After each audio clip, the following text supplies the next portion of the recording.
Ginapabuga nga ipresentar it Departamento it Edukasyon, Dibisyon ni Taclan,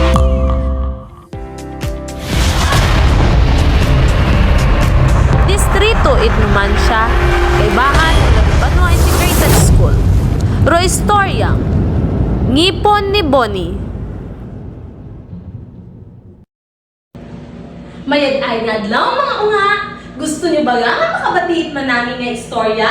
Musyon, pamatiin ninyo ang istorya nga may titulong Ngipon ni Bonnie. Nga ginsulat ni Giselle Sopranes, aging drawing ni Maria Teresa R. Salvador. Sabadoy naga, mapatanaw kita sa dentista. Hambal it nanay ni Bonnie. Hindi ako nay! Basi bugnuto ng daro ako niya ngipon. Maura si Bonnie. Magadlukon ang marason. Bonnie! Magsipilyo ka pagkatapos mong magkaon. Basi maggalaruman ang imong samad nga ngipon. Sugo ni nanay na. Oo, nay! Raya permi ang ginasabat ni Bonnie. Pero wa man nagatuman. Isangang adlaw, nag-abot roan ang tiya. Yehey! Mayroon ka sa kong tsokolate! Kalipay ni Bonnie sa lukas na nabaton. Bonnie! Hindi magkalipan! Pagkatapos mo ikaw ni tsokolate, ay magsipilyo ka, good hindi masama, turuin mo ang ngipon. Oo, tiya! Sabat ni Bonnie. Sa eskwelahan, ginpabuga na gid ang mga imported na tsokolate. Pasamit man, Bonnie, matsa ibang klase ro tsokolate nga imong ginakaon. Hambal ko anang kaklase.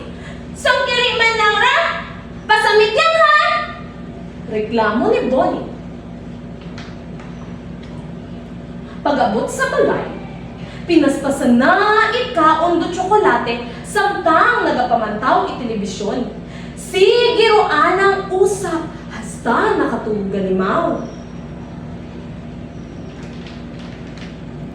Pagmuklat na, may nakita imaw nga lamesa nga may sari-saring pagkaon.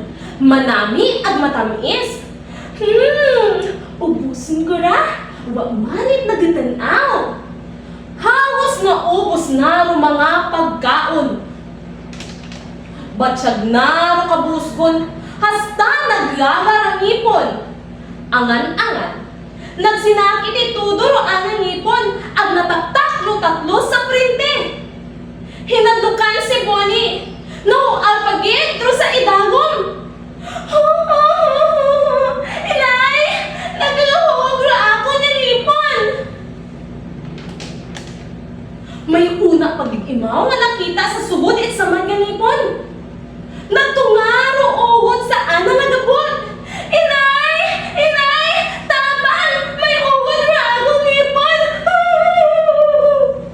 Sigiro ana nga tinangis. Hoy, Bonnie! Bugtaw! Bugtawgon! Haman nagatinangis ka? Haman nagasinggit ka? Pangutana ni nanay na. Hay, salamat! Pananggo man ang gali!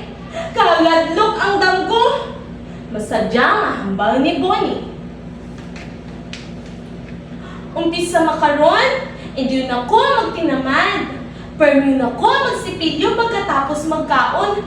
Kahit ko aga itong gali kung bungirungipon sa printe.